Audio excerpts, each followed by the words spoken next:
बंदी छोड़ सतगुरु रामपाल जी परमेश्वर जी की जय हो।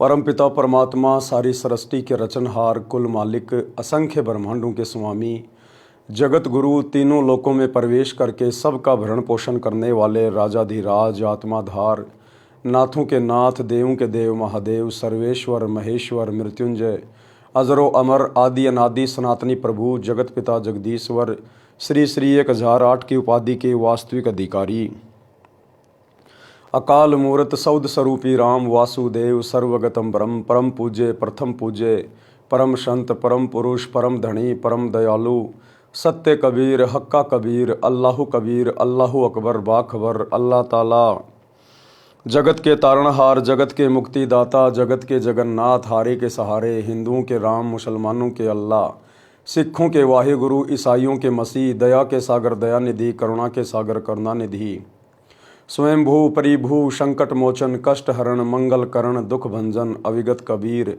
निर्विकार निर्विषम परमात्मा अलय अलेख सतगुरु आदि अनादि सतगुरु असली मर्यादा पुरुषोत्तम असली राम असली कृष्ण असली घनश्याम असली मुरारी राजाओं के राजा महाराजाओं के महाराजा शहंशाहों के शहंशाह सम्राटों के सम्राट भगवानों के भगवान अल्लाहों के अल्लाह प्रभुओं के प्रभु मसीहों के मसीह सच्चे वाहिगुरु बाबाओं के बाबा पीरों के पीर सेठों के सेठ जगत सेठ सावड़सा सेठ सर्वगुण संपन्न अनंत कोटि कलाओं के स्वामी अनंत कोटि ब्रह्मांडों के नायक योगियों में महायोगी ध्यानियों में महाध्यानी सिद्धों में परम सिद्ध ज्ञानियों में तत्व ज्ञानी ब्रह्म ज्ञानी महाज्ञानी परम ज्ञानी सर्वश्रेष्ठ ज्ञानी विज्ञानी युवा कबीर समृद्ध कबीर असंवाद अमित ओझा सच्चे रहनुमा करीम अल्लाह शुभान अल्लाह दुनिया के अंतिम पैगंबर 8 सितंबर 1951 से गांव धनाना जिला सोनीपत हरियाणा भारतवर्ष की पावन भूमि पे प्रकट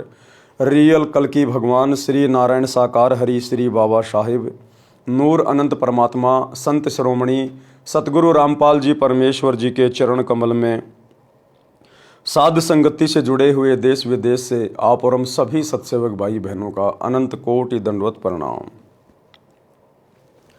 सत्साई भाई और बहनों, दया परमपिता परमेश्वर जी की सारी सृष्टि के रचनहार की सतगुरु रामपाल जी परमेश्वर जी के विशेष आशीर्वाद से उनकी विशेष अनुकंपा से उन्हीं के कर कमल से लिखित पवित्र पुस्तक जीने की राह के ऊपर वीडियो बनाने की श्रृंखला जारी है। इसी श्रृंखला में आज हमारा ये 11वें नंबर का वीडियो है। प्रत्येक वीडियो में गुरुदेव भगवान के आशीर्वाद से भगत हो चाहे जगत हो हमें भक्ति मार्ग से संबंधित बहुत सारी बातें पता चल रही है, जिन बातों को सुनकर हमारी रुचि और अधिक अध्यात्म की ओर अग्रसर हो रही है।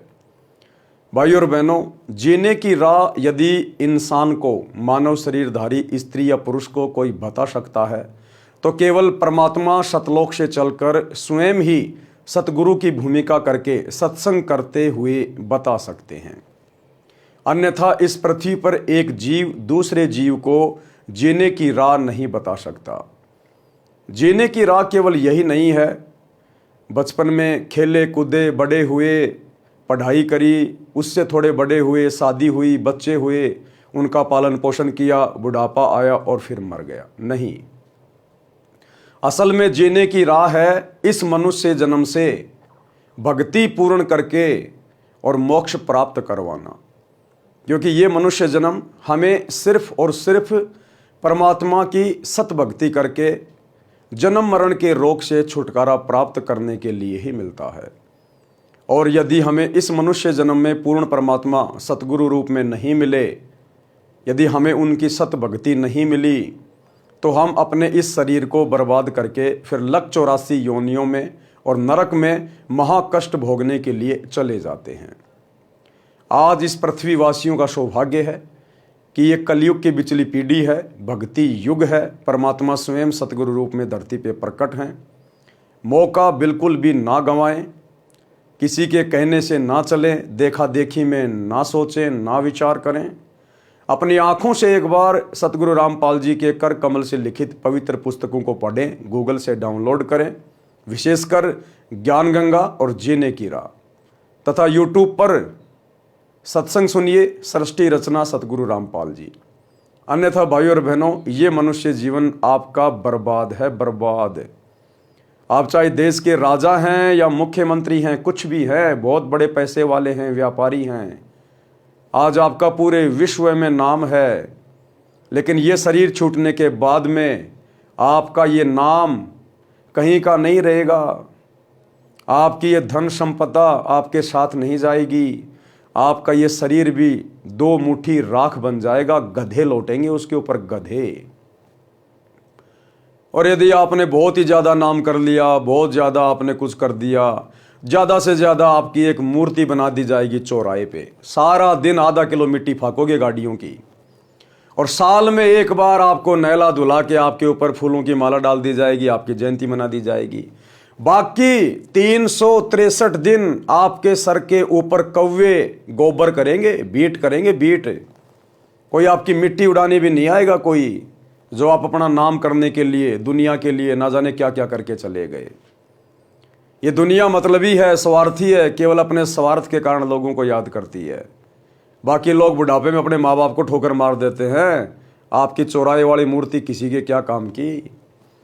तो भाइयों और बहनों, यदि नाम भी करना है तो भक्ति मार्ग में करो।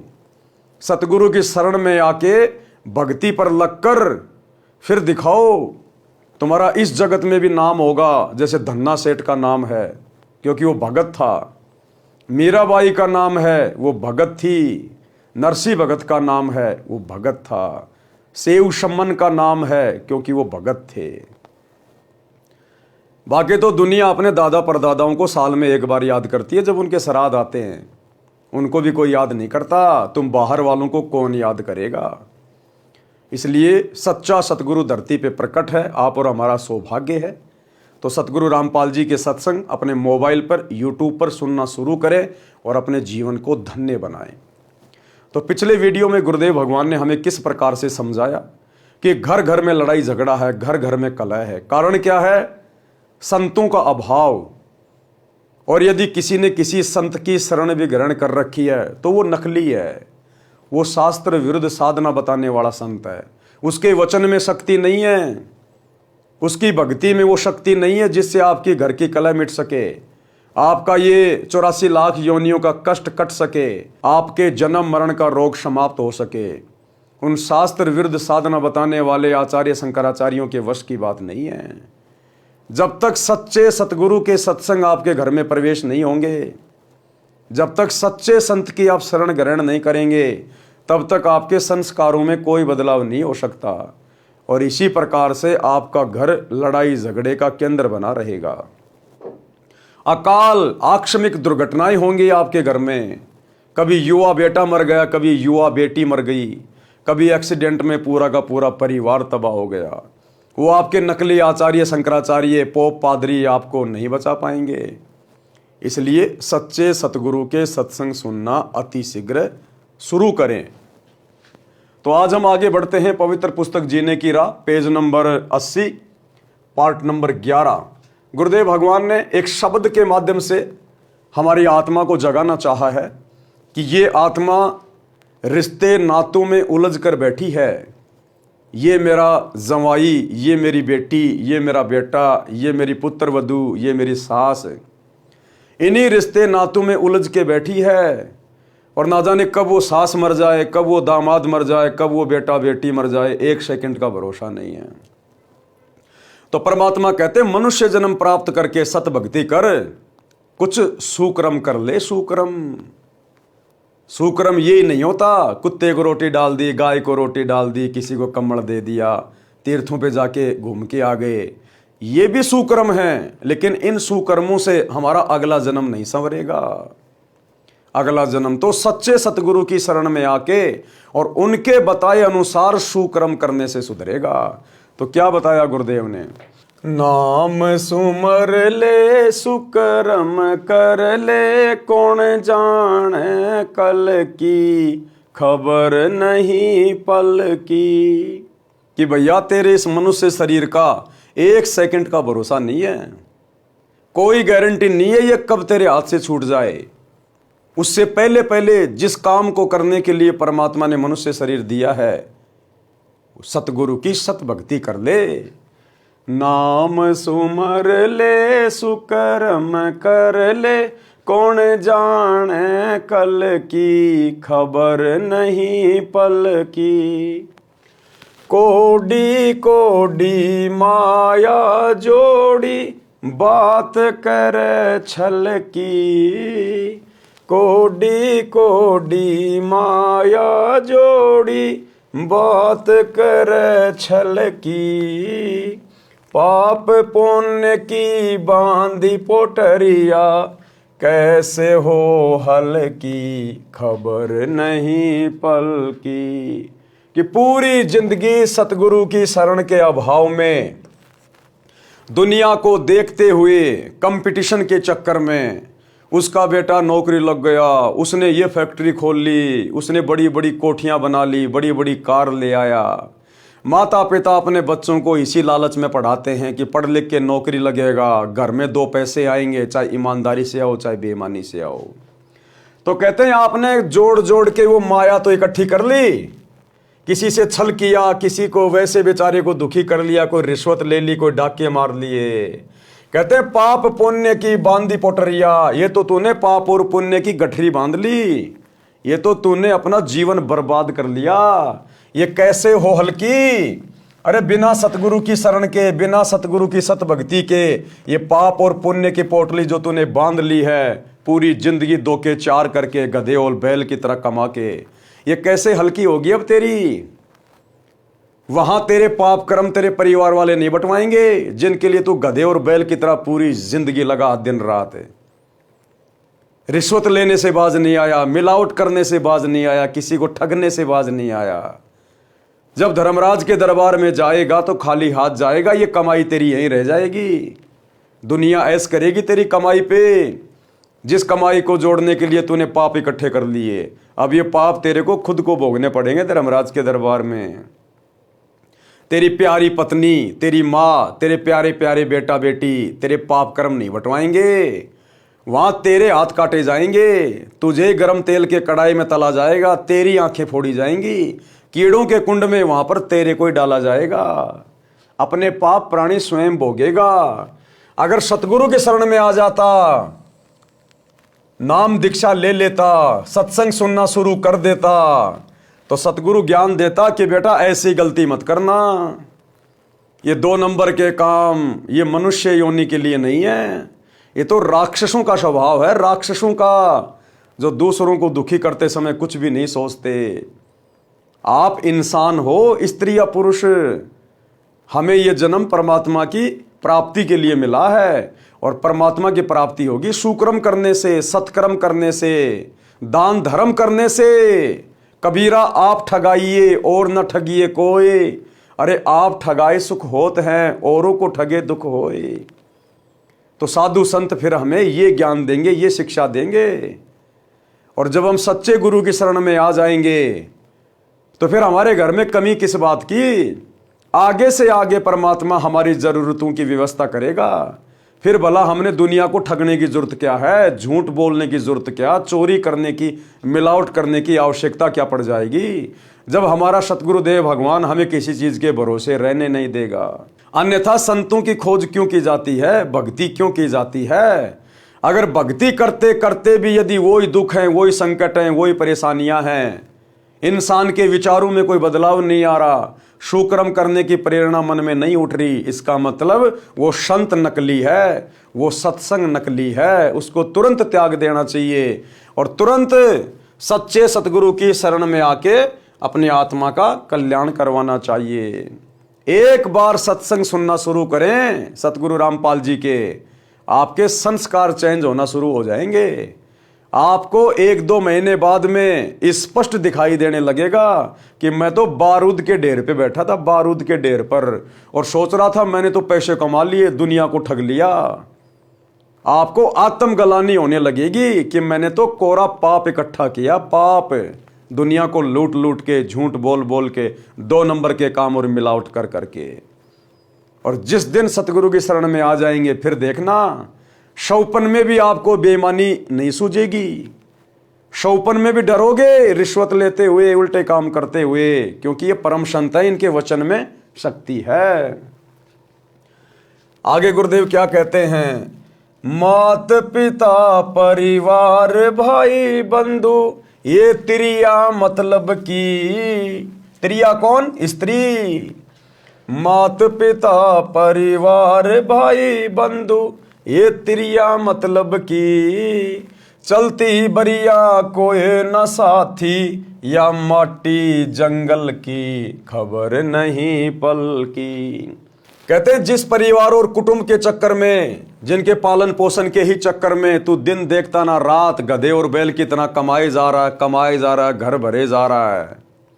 कहते हैं अंत समय में जब तू यहां से शरीर छोड़ के जाएगा, जब तेरा शरीर मिट्टी बनेगा, तो कहते हैं चलती बरिया कोई ना साथी, तेरा कोई साथी नहीं होगा। अकेला आया था अकेला जाएगा। आत्मा का कल्याण करवाने आया था और पाप कर्मों की गठरी बांध के चल दिया बिना सतगुरु की शरण के। तो कहते हैं अंत समय में ना तो तेरे वो परिवार काम आएगा, ना बेटा बेटी, ना तेरी पत्नी, ना तेरा वो धन, कुछ तेरे काम नहीं आएगा। वही परिवार वाले तेरे को उठा के फूक फाक के आ जाएंगे, 2-4 दिन रोलेंगे धोलेंगे, फिर वो स्त्री कोई दूसरा अपना खत्म कर लेगी और वो परिवार वैसे ही चलेगा जैसे पहले चल रहा था। जिस परिवार की जिम्मेदारी लेके तू दिन रात टेंशन में रहता था, मैं मर जाऊंगा तो परिवार कैसे चलेगा, मेरे बेटा बेटी का क्या होगा। वो बेटा बेटी बड़े आनंद से रह रहे हैं, कोई दिक्कत नहीं है। दुनिया के माता पिता मरते हैं, 2-4 दिन का रोना धोना होता है, उसके बाद वो परिवार वैसे चलता है। सब अपनी अपनी किस्मत लिखवा के लाते हैं, कोई माँ बाप के भरोसे नहीं आता है। ये तो हम लोग फालतू की ठेकेदारी ले रहे, फालतू की ठेकेदारी। ठीक है, माता पिता की भी जिम्मेदारी निभानी है, बाल बच्चों का भी पोषण करना है। परमात्मा ये नहीं कहते कि माता पिता को छोड़ दो, परिवार को छोड़ दो या जिम्मेदारी ना निभाओ। नहीं, सारे काम करो, नेक नीति ईमानदारी से करो, लेकिन साथ में जो मुख्य काम था उसको क्यों भूल गया? भक्ति को। अरे मुख्य काम तो भक्ति है ना, तू भक्ति करने के लिए आया था ना इस धरती पर। ये माता पिता तो कल को गधे बनेंगे, वहां भी मिल जाएंगे। औरत कल को कुत्ते बनेंगे, वहां भी मिल जाएगी। बेटा बेटी जानवरों की योनि में मिल जाएंगे। परमात्मा कहते हैं मात पिता मिल जाएंगे, लख 84 माही, ये सतगुरु की सेवा और भक्ति फेर मिलन की नहीं। ऐसा सतगुरु और ऐसा ज्ञान और ऐसा मोक्ष का मार्ग भाई तुझे अन्य योनियों में नहीं मिलेगा। ये तो मनुष्य जन्म में भी बड़ा दुर्लभ है, बड़ा दुर्लभ है। आपके दादा परदादा मर गए चले गए, आज वो भूत बने फिर रहे हैं जिनके आप श्राद्ध निकाल रहे हो। ये सतगुरु उनको प्राप्त नहीं हुआ। आज जो मनुष्य शरीरधारी है उनका सौभाग्य है, अपना रोग कटवा सकते हैं जन्म और मरण का। तो ये सतगुरु पशु योनि तो छोड़ दीजिए, पशु योनि में तो कोई भक्ति कर ही नहीं सकता। मनुष्य योनि में भी मिलना अति दुर्लभ है, अति दुर्लभ। लेकिन आज ये सतगुरु बेहद सुलभ है। अगर जरा सा दिमाग लगा लिया जाए, महीना 2 महीना अगर यूट्यूब पर इनके सत्संग सुन लिए जाएं, सृष्टि रचना को अच्छे से समझ लिया जाए, तो जीवन धन्य हो जाएगा, जीवन धन्य। आपका वो परिवार भी, आपके बच्चों का पालन पोषण भी परमात्मा के आशीर्वाद से इतने अच्छे तरीके से होगा, आपके आड़ोसी पड़ोसी गांव वाले देखते रह जाएंगे कि ये भाई साहब करता कुछ नहीं है और इसके घर में ठाट बाट हो रहे हैं। और पहले बैल से ज्यादा कमा रहे थे, बैल से ज्यादा, गधे से ज्यादा, और फिर भी हमारे खर्चे पूरे नहीं हो रहे थे। इसलिए दुनिया सतगुरु को ढूंढती है, लेकिन रॉन्ग नंबर लग जाता है दुनिया का। नकली सतगुरु उसे अपनी चपेट में ले लेते हैं, आत्माओं को फंसा के बैठ जाते हैं। गांव गांव में बैठे ये नकली पाखंडी आचार्य शंकराचार्य। सच्चे सतगुरु की शरण ग्रहण करनी पड़ेगी, तब देखना जीवन में आनंद, मंगल ही मंगल। तो परमात्मा कहते हैं बेटा अंत में अकेला जाएगा, वो तेरा परिवार, तेरे बेटा बेटी, तेरी जिम्मेदारियां सब यहीं धरी के धरी रह जाएंगी। 2 मुट्ठी राख बनेगी तेरे शरीर की, और फिर पाप कर्म भोगेगा ऊपर जाके। तारों बीच चंद्रमा जूं झलके, तेरी महिमा झला झलकी। तारों बीच चंद्रमा जूं झलके, तेरी महिमा झला झलकी।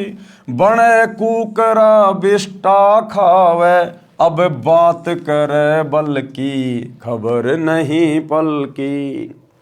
देखो कितने प्यार से समझा रहे हैं गुरुदेव कि आज कोई प्रधानमंत्री बना है, कोई राष्ट्रपति बना है, कोई बहुत बड़ा उद्योगपति है, कोई पैसे वाला है, कोई मंत्री है, कोई संतरी है। आज उनकी बहुत ज्यादा महिमा है। जहां भी जाते हैं दुनिया ले लेके मोबाइल उनकी फोटो खींचने लग जाती है, सेल्फियां लेने लग जाती है। जहां जाते हैं वहां उनका आदर सम्मान होता है, गले में मालाएं डाली जाती है, तालियां बजाई जाती हैं। परमात्मा कहते हैं बिना सतगुरु की भक्ति के ये तेरी झूठी महिमा बेटा किसी काम नहीं आएगी। आज तो तेरी महिमा ऐसी हो रही है जैसे तारों के बीच में चंद्रमा की होती है। रात्रि में तारों में जैसे चंद्रमा अलग ही दिखाई देता है ना, आज इस दुनिया में आम इंसानों में, आम प्राणियों में आज तेरी महिमा ऐसे हो रही है। फलाने देश का राष्ट्रपति, प्रधानमंत्री, मुख्यमंत्री, उद्योगपति, वो क्रिकेटर, वो हीरो, वो हीरोइन, कहते हैं आज तेरी महिमा बड़ी जबरदस्त हो रही है। लेकिन एक सतगुरु की शरण में ना आने से ये महिमा तेरी रहेगी कितने दिन? चलो मान लिया जब तक तेरा शरीर है 60 साल का, 70 साल का, तू मंत्री बन लिया, प्रधानमंत्री बन लिया, दुनिया तेरी फैन हो रही है, तेरी महिमा बन रही है। और जब शरीर छूटेगा तब कहां जाएगा? फिर तेरे ऊपर परमात्मा का नियम लागू होगा, परमात्मा का विधान लागू होगा। सीधा 84 लाख योनियों में तेरे को डाला जाएगा। और 84 लाख योनियों में क्या बनेगा? कुत्ता। क्या खाएगा? टट्टी, गोबर। कहते बने कुकरा बिष्टा खावे और इब बात करे, बल्कि वर्तमान में तो धरती तोल रहा है। सेनाएं तेरे आगे पीछे रहती हैं, बॉडीगार्ड तेरे आगे पीछे चल रहे हैं। तेरे पास रहने की कमी नहीं, खाने की कमी नहीं, एरोप्लेन में यात्राएं कर रहा है, दुनिया तेरी फैन है। और शरीर छूटने के बाद में कुत्ता बनेगा, गोबर खाएगा, टट्टी खाएगा, दुनिया की गालियां खाएगा, कुत्ता कुत्ता। कहते कहां गई वो तेरी महिमा? तू देख नहीं रहा क्या? ये दुनिया भर के कुत्ते, गधे, सूअर, बैल ये क्या खा रहे हैं, कैसे रह रहे हैं, कैसे कैसे कष्ट में अपना जीवन व्यतीत कर रहे हैं? क्यों भाई? अरे इन जानवरों ने ऐसा क्या बुरा कर दिया जो बेचारे ये इतना कष्ट भोग रहे हैं? आत्मा तो इनके अंदर भी है, सुख दुख इनमें भी है, मोह ममता इनके अंदर भी है। ये इतना दुखी क्यों? और इंसान तू इतना सुखी क्यों? ये वही अफलातून है, ये गधे, कुत्ते, बैल, ऊंट, ये वही राजा, महाराजा, मंत्री, प्रधानमंत्री, वो क्रिकेटर, वो बॉलीवुड वाले, ये ही है वो जो पूरी जिंदगी अपनी झूठी महिमा करके चले गए और अंत समय में इनकी ये दुर्गति हो रही है। आज एक सच्चे सतगुरु की भक्ति ग्रहण ना करने के कारण है, क्योंकि सतगुरु के भक्ति के बिना संस्कार नहीं कटते। 84 लाख योनियों का कष्ट नहीं कटेगा, ये चक्कर नहीं कटेगा। और 84 में चक्कर काटने के बाद फिर तेरे को नरक में ठोका जाएगा। नरक में गरुड़ पुराण पढ़ लेना, नरक क्या होता है। तो कहते हैं संसार की झूठी महिमा है, 4 दिन की झूठी महिमा। आगे की सोच, आगे की नाम सुमर ले, शुक्रम कर ले, कौन जाने कल की, खबर नहीं एक पल की। आगे क्या कहते हैं परमात्मा? ये संसार रैन का सुपना, जैसे ओश बूंद जल की, सत्य नाम बिना सब साधना, गार्या दल दल की, खबर नहीं पल की। कि ये दुनिया, ये संसार, कहते हैं ये तो एक रात्रि के सपने के जैसी है। जैसे हम लोगों को रात्रि में सौपन आता है, हम सेठ बन जाते हैं, राजा बने हैं, दिल्ली बंबई में घूम रहे हैं, हवाई जहाज में घूम रहे हैं, बड़े बड़े होटलों में खा रहे हैं। और जैसे सुबह सपना समाप्त होता है, आंखें खुलती हैं, कुछ भी तो नहीं, ना दिल्ली ना बंबई, वही टूटी चारपाई पे पड़ा है, वहीं अपने बेड पे पड़ा है। कहां गई वो जहां घूम रहा था तू रात को सौपन में, राजा महाराजा बन के, सेठ बन के? परमात्मा कहते हैं वो रात्रि का सपना घंटे 2 घंटे का। अरे ये जीवन भी तो एक सपना है, ये थोड़ा सा लंबा है। ये किसी का 30 साल का, किसी का 40 साल का, जिसकी जितनी उम्र है वो केवल सपने में जी रहा, सपने में, क्योंकि परमानेंट नहीं है। तेरे दादा परदादा देख ले, तेरी पीढ़ियां देख ले, कोई 60 साल जिया, कोई 70 साल, कोई 80 साल, कोई 100 साल। तू कितने दिन जिएगा? जाना तो तेरे को भी पड़ेगा। जैसे उनके सपने टूट गए ऐसे तेरे भी टूटेंगे। जिस दिन तेरी मौत आएगी उस दिन तेरा ये सपना टूट जाएगा। फिर तू हकीकत में खड़ा मिलेगा धर्मराज के दरबार में नंगा होके अपना अकाउंट करवाने के लिए। और धर्मराज तो एक ही बात कहेगा, ला भैया भक्ति, अरे भक्ति ला, भक्ति धन, कबीरा सब जग निर्धना, धनवंता ना कोई, और धनवंता सो जानिए जिसके पास राम नाम धन होए। तू कहेगा जी मैंने तो भक्ति करी नहीं, मुझे तो पता ही नहीं था। नहीं पता तो चल नरक में, चल गधा कुत्ता सुअर की योनियों में। कितना समझा के भेजा था तेरे को, वहां पर तेरी पूरी फिल्म चला दी जाएगी असंख्य जन्मों की, कि देख हाथ जोड़ रहा था, ये भगवान एक बार मनुष्य जन्म दे दे, ये परमात्मा अब की बार तेरी भक्ति करूंगा और कुछ नहीं करूंगा, कोई फालतू काम नहीं करूंगा। क्योंकि उस समय हमें हमारे असंख्य जन्मों का ज्ञान होता है कि हमने कितने जन्म बर्बाद कर दिए, स्त्री या पुरुष बनकर, राजा महाराजा बनकर। फिर वहां जाने के बाद कुछ नहीं बनेगी। इसलिए उस लाइन में खड़ा ना होना पड़े, वहां पर शर्मिंदगी ना हो, नरक में ना जाना पड़े, 84 में ना जाना पड़े, उसके लिए वो दयालु परमात्मा स्वयं सतगुरु बन के आता है और अपना सत ज्ञान देता है कि भाई मान जा, सुधर जा। अगर तुम लोगों को नहीं पता है तो कम से कम संतों की बातें सुन लो। संतों को आगे पीछे सब कुछ पता होता है, क्योंकि संत त्रिकालदर्शी होते हैं, उनकी दिव्य दृष्टि काम करती है, उन्हें तुम्हारे भविष्य का पता है, आगे पीछे का। इसलिए संत धरती पर आकर निस्वार्थ भाव से परमार्थ के लिए प्रचार करते हैं। संतों को किसी से क्या मतलब है।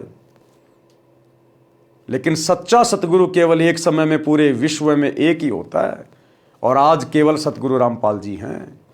तो परमात्मा कह रहे हैं भैया उस समय तेरे साथ में ये बनेगी, ये संसार रैन का सपना यानी रात के सौपन जैसा है। जिस दिन मौत हो जाएगी ये शरीर भी तेरे साथ नहीं जाएगा, कोई इसको जमीन में गाड़ेगा, कोई इसको आग के हवाले करेगा। वो तेरे बेटा बेटी, परिवार, धन संपत्ति, खेत खलियान, तेरे फार्म हाउस, तेरे यार दोस्त, तेरी कार कोठी, तेरा वो पद, तेरे वो फैन, तेरे वो फॉलोवर, सब यहीं के धरे रह जाएंगे। अकेला जाएगा, तेरे साथ कोई नहीं जाएगा। फिर किसके सहारे रहेगा? फिर तुझे कौन बचाएगा? वहां तेरी कोई महिमा नहीं करेगा, वहां तो भगत की महिमा होती है, भगत की। धर्मराज भी अगर कांपता है तो भक्ति के सामने कांपता है। यहां चाहे देश का राजा बन के चला जा और भक्ति करी नहीं, वहां पर कान पकड़ के उठक बैठक निकलवाई जाती है। वहां नहीं चलती है प्रधानमंत्री, ये राष्ट्रपति वाली दादागिरी, प्रधानमंत्री वाली ये पावर वहां नहीं चलती। वहां तो भक्ति चलती है, भक्ति। तो परमात्मा कहते हैं सतनाम बिन सवै साधना गार्या दलदल की। सतनाम यानी सच्चे नाम की साधना के बिना और जितनी भी साधना है ये तो गार्या है, गार्या दलदल की। जैसे दलदल का जो कीचड़ होता है उसमें जितने हाथ पैर मारोगे उतना ही नीचे जाओगे, नीचे। तो इसी प्रकार शास्त्र विरुद्ध साधना चाहे कितनी कर लो, कितनी कावड़ ले आओ, कितनी पैदल यात्रा कर लो, कितने भंडारे कर लो, कितने कम्बल बांट लो, कितने मंदिर मस्जिद चर्च गुरुद्वारों में धोख लगा लो, तुम तो दलदल वाली गार्या में धस रहे हो। अंत में दुर्गति निश्चित है। और सतनाम की साधना केवल सतगुरु रामपाल जी के पास है, बाकी दुनिया में किसी के पास नहीं है। इसलिए समझदार को समय रहते संत रामपाल जी के सत्संग सुनना शुरू कर देना चाहिए।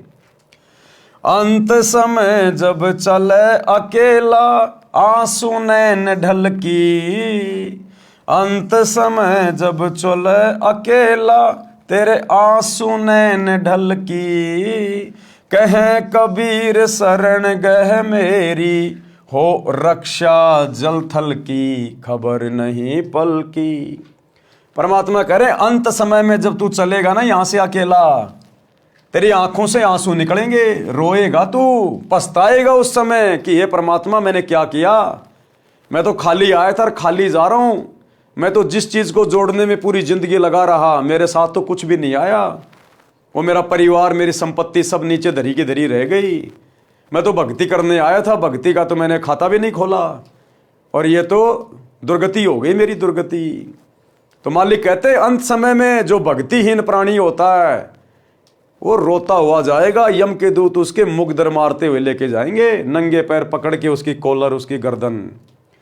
और कहते हैं कहे कबीर शरण गए मेरी, कबीर परमात्मा कहते हैं जब मैं सतगुरु रूप में धरती पे आता हूं, मेरी शरण में तो आके देख एक बार, यम के दूत तेरे निकट भी नहीं आएंगे। हो रक्षा जलथल की, जब तक जिएगा तब तक भी तेरी मैं रक्षा करूंगा, तेरे ऊपर कोई आंच नहीं आने दूंगा। और मरने के बाद तो परमात्मा शब्द रूप में साथ रहेगा, धर्मराज भी हाथ जोड़ेगा, आओ भगत जी, आओ भगत जी, और बाकी प्रधानमंत्री का भी कान पकड़ के आगे ठोकर मारेगा, निकल यहां से नालायक, गया था भक्ति करने, लग गया राजपाट करने में, कोरे पाप कमा के ले आया। भावार्थ, परमात्मा कबीर जी ने बताया है कि हे भोले मानव, स्त्री या पुरुष, परमात्मा का नाम जाप कर, शुभ कर्म कर, पता नहीं कल यानी भविष्य में क्या दुर्घटना हो जाएगी, एक पल का भी ज्ञान नहीं है। धन का संग्रह छल कपट किए बिना हो ही नहीं सकता।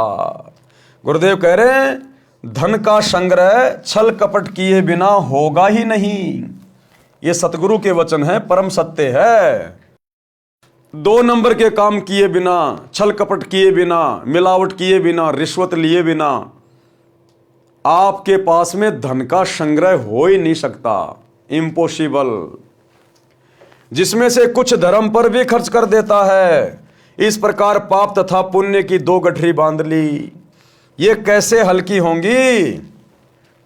पाप तो नरक में और पुण्य स्वर्ग में भोगता है।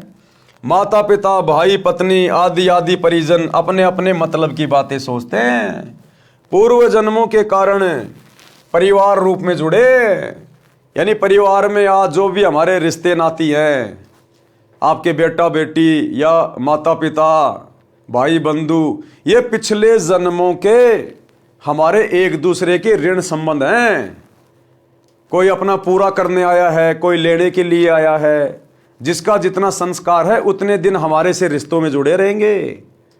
और जब वो संस्कार पूरा हो जाएगा, अचानक से बेटा बेटी एक्सीडेंट में मर जाते हैं, जवान क्यों मर गए भाई, वो तो आपके थे ना, क्यों मरने दिया आपने, वो आपके नहीं थे भैया। ना जाने कितने बेटा हो लिए, कितनी बेटी हो ली, कितने माता पिता बन लिए, कितना क्या हो लिया। ये तो हमारे पिछले जन्मों के ऋण संबंध है जो हम पूरा करने आते हैं। एक बाप पूरी जिंदगी कमाता है और बेटा आवारागर्दी करता है, शराब पीता है, वो पिछले जन्म में उस बाप ने उस बेटे का खा रखा है, अब की बार वो पूरा करने आया है। वो बाप कमा कमा के दे रहा है जो पिछले जन्म में उसका लूटा था, और वो बेटा खा रहा है। एक घर में बेटा कमा रहा है, बाप शराब पी रहा है। अब वो बाप का उस बेटे ने पिछले जन्म में धन खा रखा है, इस जन्म में वो बाप बैठा बैठा खा रहा है और वो बेटा कमा कमा के दे रहा है। आपके घर में जो दामाद जी हैं, आपने जिनको अपनी बेटी दे दी, बहुत सारा दहेज भी दे दिया, गाड़ी भी दे दी, वो दामाद उस ससुर ने पिछले जन्म में उस दामाद का खा रखा है, लूट रखा उसको। इस जन्म में वो दामाद बनके, जवाई बनके वो धन भी ले गया और बेटी भी ले गया। ये केवल ऋण संबंध है, यहां कोई किसी का नहीं है। एक लेवा एक देवा दूतम, कोई किसी का पिता नहीं पुतम, ऋण संबंध जुड़े सब नाता, अंत समय सब 12 बाटा। जैसे वो संस्कार खत्म, उसी समय सब अपने अपने रास्ते निकल जाते हैं। मरने के बाद बेटा कहाँ जाएगा, बाप कहाँ जाएगा, माँ कहाँ जाएगी। भक्ति नहीं करी तो बाप बनेगा गधा, माँ बनेगी कुतिया, बेटा बनेगा शुअर, हो गया 12 बाट अंत में सब कुछ। और अगर सतगुरु की शरण में आ जाते, सत्संग सुन लेते, नाम दीक्षा ले लेते, तो सतगुरु अपने विमान में बैठा के ले जाता, विमान में बैठा के अपने सतलोक में। ना या गधा बनना, ना कुत्ता बनना, ना किसी का लेना, ना किसी का देना।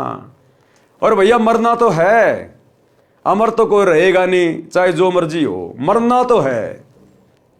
अगर मरना है तो फिर आगे का भी क्यों ना सोच ले कि मरने के बाद आगे कहाँ जाएंगे, ठिकाना कहाँ होगा हमारा।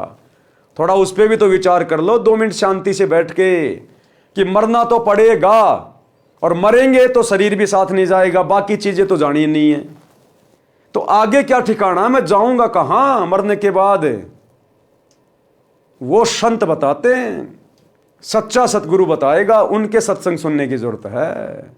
ये दुनिया केवल तुम्हें यहां का ज्ञान दे सकती है, ज्यादा धन कैसे कमाया जाएगा, 2 नंबर के काम कैसे किए जाएं, दुनिया को कैसे ठगा जाए, ये दुनिया केवल तुम्हारे को कर्म बिगाड़ने वाली बातें समझा सकती है।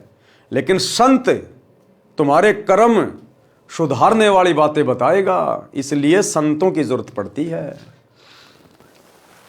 जिसका समय पूरा हो जाएगा, संस्कार समाप्त होता जाएगा, वह तुरंत परिवार छोड़कर चला जाएगा। जैसे रेल में डिब्बा भरा होता है, जिसने जहां जहां की टिकट ले रखी है वहां वहां उतर कर चले जाते हैं। ये परिवार रेल के डिब्बे की तरह है, मृत्यु के उपरांत ये शरीर मिट्टी हो जाता है, उस समय तेरा कोई परिवार का सदस्य साथी नहीं होगा। एक व्यक्ति अपनी पत्नी से बहुत प्रेम करता था। अब समझा रहे हैं परमात्मा कि परिवार में ही उलझ कर रहने वाले, अपने जीवन को बर्बाद करके जाने वाले, जरा सा ध्यान दो। एक व्यक्ति अपनी पत्नी से बहुत प्रेम करता था। वृद्ध हुआ तो उसकी मृत्यु निकट थी। उसने अपनी पत्नी से कहा कि आप मेरे साथ चलोगी? वह तुरंत मना कर गई कि ना, मैं ना मरूं तेरे साथ, तेरे तो 3 साल छोटी सूं। वृद्ध को उस दिन सदमा हो गया। उसने उससे बात करना भी बंद कर दिया। निकट आए तो मुंह मोड़ ले, बोले कुछ नहीं। 60 वर्ष के साथ में उस वृद्ध को पहली बार एहसास हुआ कि कोई किसी का नहीं है। यदि उस वृद्धा को समझ होती और वास्तविक प्रेम होता तो कहती कि मुझे भी साथ ले चलना। वृद्ध ने क्या साथ ले जाना था, वो तो मजाक कर रहा था, कोई साथ थोड़ी लेके जाना था। उसका मन खुश हो जाता, आसानी से मर जाता। समय से पूर्व वृद्धा को कौन मारता? इससे सिद्ध है कि वास्तविक प्रेम की बातें दूर की कोडी हैं, सब स्वार्थ के कारण जुड़े हैं, स्वार्थ के कारण। हे मानव, पूर्व जन्म के जप तप तथा धर्म संस्कार से वर्तमान में मंत्री, प्रधानमंत्री या ऊंचे अधिकारी बनकर ऐसे सुशोभित हो रहा है जैसे रात्रि में तारों के बीच में चांद की शोभा होती है।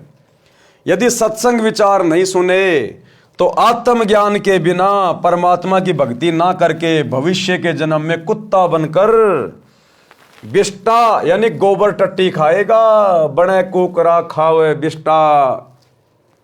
अब तू अपने बल यानी शारीरिक शक्ति, पद की ताकत की बातें करता है, फिर पशु बनकर महान कष्ट उठाएगा। नर से फिर तू पशुआ कीजे, गद्दा बैल बनाई। मरने के बाद क्या होगा भक्तिहीन प्राणी का? नर यानी इंसान से फिर तू पशु बनेगा, गधा कुत्ता सुअर बनेगा, बैल बनेगा, ऊंट बनेगा। तेरे नाक में नाथ डाली जाएगी, फोड़ फोड़ के खेत में जोता जाएगा। नर से फिर तू पशुआ कीजिए, गद्दा बैल बनाई। और ये 56 भोग कहाँ मन बोरे, कुरड़ी चरने जाई। आज छोटा मोटा कोई अधिकारी बन के, कोई पद पोस्ट प्राप्त करके और अपनी ताकत का जो अहंकार करता है ना, बेवजह लोगों को परेशान करता है। कहते हैं बिना भक्ति के अगले जन्म में ऊंट बनेगा, बैल बनेगा। तेरे नाक को फोड़ के नाथ डाली जाएगी, रस्सा डाला जाएगा और यूं खींच खींच के चलाया जाएगा तेरे को, खींच खींच के। बिना सतगुरु की भक्ति के कितनी बड़ी आफत मोल ले रहा है। शब्दार्थ, जो मनुष्य स्त्री या पुरुष सत्य भक्ति शास्त्र अनुसार गुरु से दीक्षा लेकर नहीं करता, वह मृत्यु के पश्चात पशु जीवन प्राप्त करता है। वह गधे या बैल के शरीर प्राप्त करता है। मानव शरीर में स्वादिष्ट भोजन खाता था। गधा बनने के पश्चात अच्छा खाना भी नहीं मिलता। गधे का शरीर धारण करके जंगल में कूड़े के ढेर में गंदा भोजन व घास खाता है। इसलिए भक्ति करो। आज तो लक्स के साबुन से नहा रहा है, बड़े बड़े महंगे महंगे खुशबूदार शैम्पू लगा रहा है, सेंट लगा रहा है? जरा सी कोई गंदगी लग जाए तो शर्ट को उतार के नई ले लेता है। और एक भक्ति ना करने से अगले जन्म में गधा बन के राख के ऊपर लौटेगा, राख के ऊपर। जिंदगी में कोई तुझे एक बार भी नहीं नहलाएगा, एक बार भी। ये दुर्गति होगी फिर इस इंसान की। ये 4 दिन की महिमा, उसके बाद कष्ट ही कष्ट। हे मानव, संसार में तेरा जीवन ऐसे है जैसे सुबह ओस के जल की बूंदें घास पर चमक रही होती हैं, जो कुछ समय में समाप्त हो जाती हैं। इसलिए पूर्ण सतगुरु से सतनाम की यानी सच्चे नाम जाप मंत्र लेकर भक्ति करके जीव का कल्याण करा ले। सच्चे शास्त्र अनुकूल भक्ति मंत्र के अतिरिक्त सब शास्त्र विरुद्ध साधना तो दलदल की गारा के समान है, निकालने की बजाय दुगना फंसाती है। वह साधना परमेश्वर कबीर जी के पास थी तथा कुछ संतों को भी परमेश्वर कबीर जी ने बताई थी, परंतु उनको अन्य को बताने को मना किया था। वर्तमान में सन 1997 से मुझदास रामपाल दास के पास है। मेरे अतिरिक्त वर्तमान में किसी भी संत व गुरु के पास शास्त्र प्रमाणित भक्ति मंत्र नहीं है। ये दावा वर्तमान में सतगुरु रामपाल जी के अलावा कोई भी आचार्य शंकराचार्य नहीं कर सकता कि पूरे विश्व में मेरे अलावा और किसी के पास में शास्त्र अनुकूल मोक्ष प्राप्त करवाने वाली साधना नहीं है। कोई भी आचार्य शंकराचार्य दावा नहीं कर सकता। ये क्या दावा करेंगे? देश में 4 शंकराचार्य एक एक वेद को लेके बैठे, इनको तो वेदों का ज्ञान भी पूर्ण नहीं है। एक एक वेद को लेके बैठे, एक एक वेद को। और कभी इनके यूट्यूब पे इनके वीडियो देखना, गाय के पीछे पड़े हुए, गाय के पीछे, गाय को माता बना दो, गाय को माता बना दो। अरे गाय माता बन गई तो तेरा क्या भला हो जाएगा? और क्या माता बनने से उस गाय का भला हो जाएगा? उस गाय को क्या पता तू माता बन गई, तू देश का राष्ट्रीय पशु बन गई, उस गाय को क्या पता? वो तो पशु योनि है, जैसे सूअर वैसे गाय। और गाय को माता बना दो, गाय को माता बना दो, ये है शंकराचार्यों का ज्ञान। अरे कोई मनुष्य को शिक्षा दे, मनुष्य जन्म का उद्धार कैसे हो। नहीं तो ये शंकराचार्य और उनके फॉलोअर अगले जन्म में गाय बन के घूमेंगे, बैल बन के घूमेंगे। ये हाल है भाई और बहनों इन संतों का। इसलिए सतगुरु रामपाल जी के अलावा पूरे विश्व में वर्तमान में ये शास्त्र अनुकूल साधना और किसी के पास नहीं है। आओ दीक्षा लो और अपना तथा अपने परिवार का जीवन सफल बनाओ। यदि आप जी ने मेरे यानी रामपाल दास के अतिरिक्त किसी अन्य पंथ के संत या गुरु से दीक्षा ले ली तो वही बात होगी कि आसमान से गिरे और खजूर में अटके।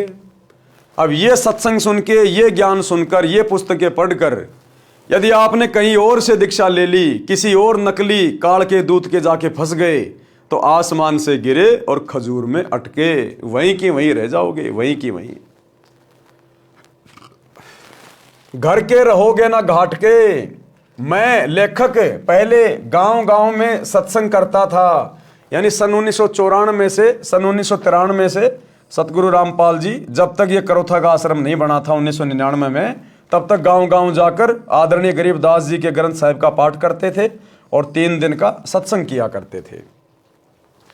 मेरा सत्संग सुनते जो आत्मा को हिलाकर रख देता है, मेरे से नाम दीक्षा नहीं लेते, अन्य संतों से दीक्षा लेते थे, वहां से कोई लाभ नहीं हुआ। कई वर्ष भटककर मेरे से दीक्षा ली तो सुखी हुए। बता रहे हैं परमात्मा पहले ही कि जब शुरुआत में मैं सत्संग करता था तो सत्संग तो मेरा सुन लेते थे और दीक्षा किसी आड़ोसी पाड़ोसी के कहने से राधा स्वामी में ले ली, जय गुरुदेव में ले ली, निरंकारी में ले ली। और 10-5 साल वहां भटकने के बाद जब उनकी दुर्गति होती है ढंग से, तब आते वापस रो पीट के कि महाराज जी गलती हो गई। फिर महाराज जी से दीक्षा लेते और कुछ ही समय में परमात्मा घर में वो सुख दे देते जो वहां 10-10 साल से धक्के खाने के बाद भी उनको देखने को भी नहीं मिलते थे। उपरोक्त सत्संग वचनों से निष्कर्ष निकलता है कि यदि सत्संग के विचार सुनने को मिल जाएं तो घर स्वर्ग बन जाता है, उसके बिना नरक सा जीवन जीना पड़ता है। इस प्रकार विश्व उद्धार संभव है। सब प्यार प्रेम से जीवन यापन करके मोक्ष प्राप्त कर सकते हैं, ये अति अनिवार्य है। यानी भक्ति करना इस मनुष्य जीवन के लिए अति अनिवार्य है। इस मनुष्य जीवन का दूसरा कोई कर्म नहीं है। बाकी आपके प्रारब्ध में पहले से लिखा हुआ है, कब आपकी शादी होगी, कब आपका बेटा होगा, कब आपकी मौत होगी, कब आपके माँ बाप मरेंगे, क्या आप काम धंधा करेंगे, सब कुछ आपके भाग्य में पहले से फिक्स होता है। इसलिए सच्चे सतगुरु की शरण में आकर शत भक्ति करके अपने जीव का कल्याण करवाना, 84 लाख योनियों और नरक से छुटकारा प्राप्त करना, एकमात्र यही मनुष्य जन्म प्राप्त करने का मुख्य मकसद होता है। और ये मकसद केवल यहां से सफल होगा। दूसरा चाहे ब्रह्मा विष्णु महेश की गोद में जाके बैठ जाना, कुछ नहीं मिलेगा। वर्तमान की कुछ सत्य कथाएं, यानी सतगुरु रामपाल जी से उपदेश लेने के बाद जो परिवार पहले उजड़े पड़े थे, उनका घर नरक हुआ पड़ा था, सतगुरु की शरण में आने के बाद किस कदर वो आत्माएं उभर गई। आज उनका घर स्वर्ग समान हो चुका है। नोट, निम्न कथा यहां पर तथा शेष पृष्ठ 299 पर पढ़े। भगत सुरेश दास के उजड़े परिवार को बसाया। गांव डिग्गल पाना गंजा, भगत का नाम सुरेश एलावत तथा भगतमती का नाम यशवंती। डिग्गल गांव गवाह है कि भगत सुरेश शराब, सुल्फा, तंबाकू का घड़ा आदि था। एक नंबर का नशेड़ी था भगत सुरेश। घर की ठोर बटोर कर रखा था। बहन यशवंती यानी सुरेश की पत्नी असाध्य रोग से पीड़ित थी।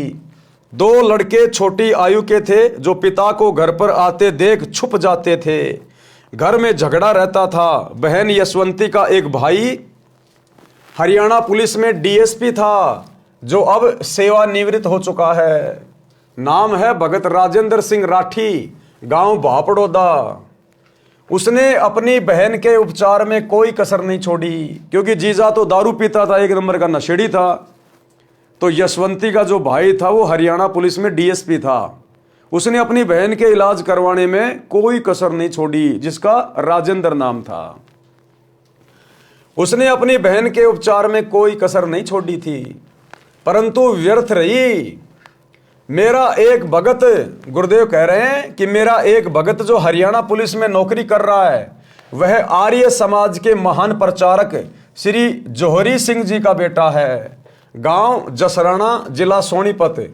इसके साथ मेरा छोटा भाई महेंद्र भी हरियाणा पुलिस में नौकरी करता था, जिसको सन 2016 में रिटायर होना था, परंतु परमार्थी मिशन के उद्देश्यों को समझकर सन 2005 में रिटायरमेंट लेकर मेरे साथ हाथ बटा रहा है। मेरा भाई एसपी रोहतक का ड्राइवर था। क्या कह रहे गुरुदेव? मेरा भाई एसपी रोहतक का ड्राइवर था। भगत जयबीर मलिक डीएसपी झज्जर का ड्राइवर था। दोनों जब मिलते थे तो मेरा भाई उससे इस ज्ञान की चर्चा करता था। पहले तो आर्य समाजी होने के कारण भगत जयबीर जी बहुत दुखी हुए, अपने आचार्यों से मिले, परंतु अंत में सत्य को आंखों देखकर मान लिया कि सच्चाई यही है। कहाँ? सतगुरु रामपाल जी के पास। भक्ति अगर कहीं है तो केवल यही है। उसने सन 1994 में मेरे से दीक्षा ले ली। सन 1995 से 1996 तक भगत राजेंद्र सिंह राठी झज्जर में कार्यरत थे तथा जयबीर जी उनके ड्राइवर थे।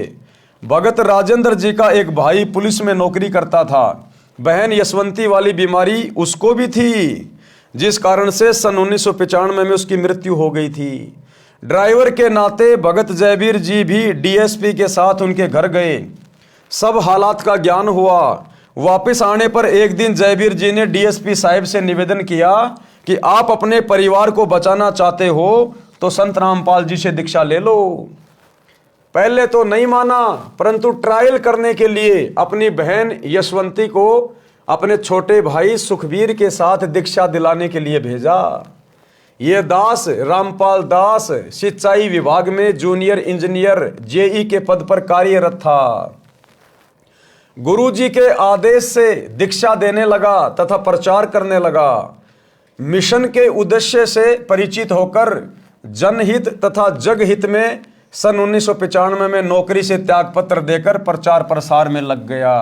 यानी गुरुदेव भगवान ने सन 1995 में अपनी जेई की नौकरी से त्यागपत्र दे दिया इस परमार्थ के लिए। त्यागपत्र हरियाणा सरकार द्वारा स्वीकृत है। गांव गांव में संत गरीबदास जी महाराज की वाणी का अखंड पाठ करता था, सत्संग करता था। 3 दिन यह अनुष्ठान चलता था। ज्ञान समझाकर बुराई छुड़वाकर दीक्षा देता था, जिस कारण उपदेशी को आश्चर्यजनक लाभ होता था। इसी क्रम में एक दिन सन 1996 में गांव पंजाब खोड़ दिल्ली में भगत जगदीश जी के घर पाठ चल रहा था। भगत जगदीश भी प्रथम श्रेणी का शराबी उत्पाती शराब पीता था तथा डीटीसी दिल्ली में नौकरी करता है। उसकी पत्नी की लाइलाज बीमारी भी मुजदास से दीक्षा लेने के पश्चात ठीक हो गई थी। कर्ता परमात्मा है, उसकी शक्ति संत के माध्यम से आती है। जैसे तार द्वारा बिजली आती है, तार बिजली नहीं है, इसी प्रकार संत परमात्मा भले ही नहीं है परंतु तार अवश्य होता है।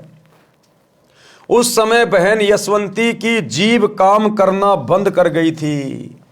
उस राजेंद्र की बहन थी यशवंती, उसकी जीभ भी बिल्कुल काम करना बंद कर गई थी। उसको बोले हुए कई दिन हो गए थे। वह गूंगी हो चुकी थी। सुखवीर जी अपनी बहन को साथ लेकर शाम के समय भगत जगदीश जी के घर आए। मेरे को सब समस्या बताई। वे दोनों भाई बहन रात्रि में सत्संग सुनकर वहीं रुक गए। बहन यशवंती को नाम दिया, प्रसाद खिलाया। सुबह उठकर वह अपने भाई से बोली, भाई मैं बोलने लग गई हूं। वो यशवंती जो भयंकर बीमारी से पीड़ित थी, उसके भाई राजेंद्र ने, डीएसपी ने दुनिया भर का पैसा लगा दिया लेकिन ठीक नहीं हुई। अंत में उसकी जुबान भी काम करना बंद कर गई, गूंगी हो गई। और जिस दिन सतगुरु रामपाल जी से रात्रि के समय नाम लिया, प्रसाद खाया और जाकर सो गई, सुबह उठी तो अपने भाई से बोली, भाई मैं तो बोलने लग गई, मैं तो स्वस्थ हो गई, मैं ठीक हो गई हूं। यह चमत्कार देखकर दोनों भाई बहन उपस्थित व्यक्तियों जो सत्संग सुनने और भोग लगाने के समय पहुंचे थे, सबको बता रहे थे कि कमाल हो गया। उसके पश्चात डीएसपी साहब ने तथा सर्व परिवार तथा रिश्तेदारों ने दीक्षा ली। आज सब सकुशल हैं, भक्ति कर रहे हैं। भगत सुरेश प्रथम श्रेणी का शराबी था, जिसके घर पे पाठ चल रहा था, सत्संग चल रहा था। अपनी पत्नी को ठीक हुआ देखकर सत्संग में आने लगा। शराब तथा सर्व नशा त्याग कर नाम लेकर सुधर गया। उस समय तक कोई आश्रम नहीं बनाया था, गांव गांव में प्रचार किया जाता था। अब बहन यशवंती के परिवार की पूरे डिग्गल गांव में मिसाल है। सुरेश चौधरी भगत बन गया, जो एक नंबर का शराबी था। सारी बुराई त्याग दी। दोनों लड़के दिल्ली पुलिस में एक ही दिन सिपाही भर्ती हो गए, केवल सतगुरु के आशीर्वाद से। अन्यथा वो परिवार नरक बन गया था, नरक। उस यशवंती की तो अकाल मृत्यु होनी थी और वो थोड़े दिनों बाद में शराब पी पी के मरना था। और दोनों बच्चे उसके भीख मांग मांग के खाने थे, भीख मांग मांग के। उस परिवार की ये हालत होनी थी। लेकिन सतगुरु की शरण में आने से, सत्संग सुनने से आज वो परिवार आबाद हो गया, आबाद। दोनों लड़के दिल्ली पुलिस में एक ही दिन सिपाही भर्ती हो गए। लोगों को लगा होगा कि पैसे देकर भर्ती कराए होंगे, परंतु ये सत्य है कि एक पैसा भी किसी को नहीं दिया। आप स्वयं जांच कर सकते हैं। दोनों लड़कों के विवाह में 1 रुपया से अधिक कुछ नहीं लिया। ये भी जांच का विषय है। ऐसे ऐसे अनेकों उदाहरण हैं। ये कहानी बताने का मेरा उद्देश्य ये है कि जैसे गीता अध्याय 16 श्लोक 23 और 24 में कहा है कि शास्त्र विधि को त्याग कर मनमाना आचरण करने वाले को तो कोई लाभ परमात्मा से नहीं मिलता। और सतगुरु रामपाल जी के अलावा धरती पर जितने भी शंकराचार्य, आचार्य, मंडलेश्वर, गिरी, पुरी, नागा, ओगड़, वैष्णव, शैर, जितने भी ये पंथ वाले हैं, जितने भी ये साधु संत महात्मा हैं, श्री राम कथा कहने वाले, श्री कृष्ण लीला कहने वाले, रामायण का पाठ करने वाले, यानी एक सतगुरु रामपाल जी को छोड़कर आज धरती पर कोई संत या सतगुरु या गुरु कहलाने का अधिकारी नहीं है। उनके पास में शास्त्रों के अनुसार साधना नहीं है। वे मनमुखी भक्ति कर रहे हैं और तुम लोगों से करवा रहे हैं, और अंत में तुम सबका जीवन नरक बना के छोड़ देंगे, नरक बना के। आज घर घर में भक्ति हो रही है और घर घर में दुख है, कष्ट है, अकाल मृत्यु है, लड़ाई झगड़ा है। क्या खाक काम आ रही हो भक्ति? अरे वो देवी देवता जिनकी भक्ति कर रहे हैं, कौन से दिन काम आएंगे फिर? तो भाई और बहनों, सच्चे सतगुरु की शरण में आने से ही बात बनेगी, अन्यथा धरती पर भक्ति नहीं है। शास्त्रोक्त भक्ति करने से परमात्मा की शक्ति से सर्व असंभव कार्य भी सिद्ध हो जाते हैं, मोक्ष भी मिलता है। ऋग्वेद मंडल 10 सूक्त 161 मंत्र 2 में भी प्रमाण है कि परमात्मा की भक्ति करने वाले का असाध्य रोग भी नष्ट हो जाता है। परमात्मा की भक्ति करने वाले का असाध्य रोग भी, यानी जिस रोग का कहीं कोई इलाज ना हो, डॉक्टर हाथ खड़े कर लें, वो रोग भी सच्चे सतगुरु की भक्ति शुरू करने से समाप्त हो जाता है। आपने हॉस्पिटलों के भी चक्कर काटने की जरूरत नहीं है। अब इतना सब कुछ बिल्कुल निःशुल्क, फ्री, मुफ्त। लेकिन भैया आ वही पाएगा सतगुरु की शरण में जिसके पिछले जन्म के संस्कार मजबूत हैं। परमात्मा कहते हैं सकल पदार्थ है जगमाही, कर्महीन नर पावत नाही। जो कर्महीन होगा वो सतगुरु के विषय में चाहे उसको कितना समझा दो, उसके कान पर जू भी नहीं रेंगेगी। वो तो इसी प्रकार से अपना जीवन बर्बाद करके जाएगा और अपने परिवार का भी। यदि रोगी मौत के निकट भी पहुंच गया हो तो सत्य भक्ति करने वाले को स्वस्थ करके परमात्मा 100% यानी 100 साल की आयु प्रदान कर देता है। यानी भक्त पूरी आयु जीवित रहता है। जैसे पहले बिजली का विस्तार नहीं हुआ था तो आटा हाथ से चलने वाली चक्की से माता बहनें पीसा करती थी। पुरुष हाथ से, दरात से पशुओं का चारा यानी शानी काटा करते थे।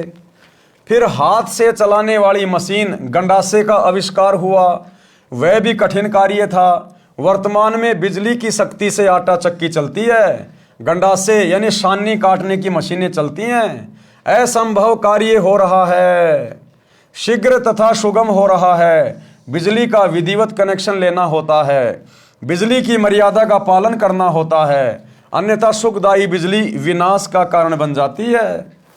जिस प्रकार आपने घर में बिजली का कनेक्शन ले लिया, अब बिजली का कनेक्शन लेने के बाद आपके सारे काम आसान हो जाएंगे। आटा भी मशीन पीसेगी, पशुओं का चारा भी मशीन काटेगी, जूस भी मिक्सी बनाएगी, घर में लाइट आएगी, गर्मी में कूलर पंखे चलेंगे। कितना आसान हो गया, जिंदगी कितनी सुगम हो गई। लेकिन वो बिजली का कनेक्शन तो ले लिया, अब आपने बिजली की जो मर्यादा है उनका भी ध्यान रखना पड़ेगा। अगर आपने कटे फटे या नंगे तार को हाथ लगा दिया तो उठा के फेंक देगी, घर में मौत भी हो जाएगी।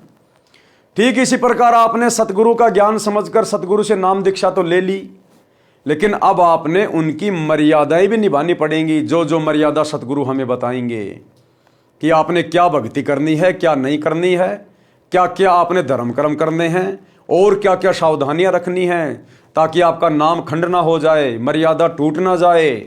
अगर मर्यादा तोड़ोगे तो सतगुरु की भक्ति से फिर कोई लाभ नहीं होगा। कनेक्शन ले लिया और आपने अपनी लाइन को खराब कर दिया किसी कारण से, तो घर में फिर बिजली नहीं आएगी, सारी सुविधा बंद हो जाएंगी। तो भक्ति लेने के बाद में मर्यादा बहुत जरूरी है, कंपलसरी है। इसी प्रकार परमात्मा का कनेक्शन लेना पड़ता है, यानी सच्चे सतगुरु से नाम उपदेश लेकर अपना जो कनेक्शन है वो भक्ति से जोड़ना पड़ेगा। इसी प्रकार परमात्मा का कनेक्शन लेना पड़ता है और परमात्मा की मर्यादाओं का पालन करना होता है, तब सर्व सुख तथा मोक्ष परमात्मा देता है। मर्यादा भंग होने से परमात्मा की शक्ति आनी बंद हो जाती है, सर्व सुविधाएं मिलनी बंद हो जाती हैं। डिग्गल गांव के व्यक्ति उन झूठे आचार्यों की बात को सत्य मानकर करोथा आश्रम में जाने वाले अपने गांव वालों को रोकते थे, तो भगत सुरेश जी तथा बहन यशवंती जी हाथ जोड़कर गांव के उन व्यक्तियों से कहते थे कि गामराम मारो चाहे छोड़ो, हम आश्रम में जाना बंद नहीं करेंगे। हमारा तो घर वहीं से बसा है, नहीं तो हम आज उजड़ गए होते। परमात्मा ने उनकी सच्ची भक्ति का फल भी ऐसे ही दे रखा है। सत्संग न सुनने से सर्वनाश हुआ। अब एक तो आपने कथा सुन ली कि सत्संग सुनने से, सच्चे गुरु की शरण में आने से किस प्रकार उजड़ा हुआ घर भी आबाद हो गया, और सत्संग ना सुनने से, सतगुरु की शरण में ना आने से कैसे आबाद परिवार भी बर्बाद हो जाते हैं। कबीर राम नाम कड़वा लागे और मीठे लागे दाम, भाई दुविधा में दोनों गए या माया मिली ना राम। शब्दार्थ, सत्संग न सुनने वाले मानव स्त्री पुरुष को परमात्मा के विधान का ज्ञान नहीं होता, जिस कारण से उनको परमात्मा के विषय में चर्चा भी अच्छी नहीं लगती है। धन संग्रह करना अच्छा लगता है, जिस कारण से उनको दोनों से हाथ धोने पड़ते हैं। यानी उससे न तो परमात्मा मिलता है और न ही मृत्यु के पश्चात धन भी यहीं रह गया, उसके दोनों ही हाथ से निकल गए। पंजाब प्रांत में मेरे यानी रामपाल दास के पूज्य गुरुदेव जी का आश्रम तलवंडी भाई की नामक कस्बे में है। उनके सतलोक चले जाने के पश्चात उनका दास रामपाल दास महीने के दूसरे रविवार को सत्संग करने जाता था। मेरे गुरुदेव जी के कुछ शिष्य तलवंडी भाई की कस्बे के सेठ भी हैं।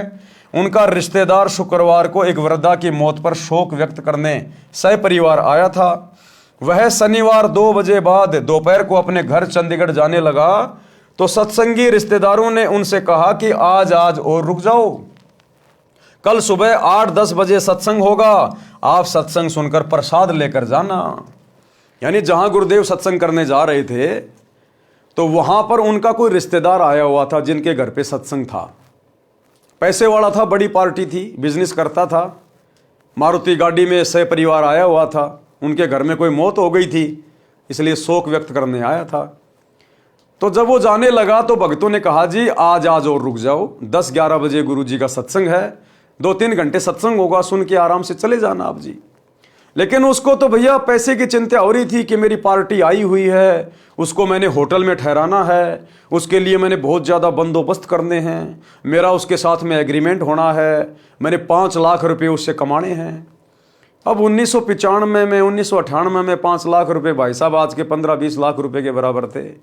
तो वो नहीं माना और सपरिवार बिना सत्संग सुने चल दिया। रिश्तेदार ने कहा कि कल रविवार को एक पार्टी आएगी, 2 बजे उनसे मेरा अनुबंध होना है, यानी एग्रीमेंट है, जिसमें मुझे 5 लाख रुपए का लाभ होगा। यह घटना सन 1998 की है। सत्संगियों ने आग्रह किया कि आप रविवार को 11 बजे सुबह चलोगे तो भी आप समय पर पहुंच सकते हो, फोन करके उन्हें सूचित कर देंगे कि वे कुछ देर से आ जाएंगे। परंतु वह नहीं माना क्योंकि उसको तो पैसे दिखाई दे रहे थे 5 लाख। उसके परिवार में कुल 4 सदस्य थे, पत्नी तथा बेटा बेटी। चारों अपनी मारुति कार में सवार होकर चंडीगढ़ के लिए शनिवार को रवाना हो गए। चंडीगढ़ से कुछ पहले अंबाला शहर के पास एक बजरी का भरा ट्रक खराब हालत में खड़ा था। उसके पिछले टायर निकाल रखे थे, जैक लगा रखा था। माया के लोभी को केवल 5 लाख का ही लाभ नजर आ रहा था। यानी वही बातें सोचता हुआ गाड़ी चला रहा था, पार्टी आएगी, एग्रीमेंट करूंगा, उस बिजनेस में मुझे 5 लाख रुपए मिलेंगे, 5 लाख से फिर ये करूंगा वो करूंगा। कार पूरी गति से चला रहा था। कार उस बजरी के भरे ट्रक के नीचे घुस गई, जैक हट गया, पूरा परिवार कुचल गया। बड़े दुख के साथ कहना पड़ रहा है कि यदि सत्संग सुनने के लिए रुक जाता तो ये नाश नहीं होता। माया के बिना तो काम चल जाता, परंतु काया के बिना यानी शरीर के बिना नहीं चलता, क्योंकि शरीर है तो परमात्मा की भक्ति करके आत्म कल्याण कराया जा सकता है। परमेश्वर कबीर जी ने सतर्क किया है कि कबीर राम नाम कड़वा लागे और मीठे लागे दाम, दुविधा में दोनों गए माया मिली ना राम। अब उसको सत्संग तो लग रहा था कड़वा और 5 लाख रुपए लग रहे थे मीठे।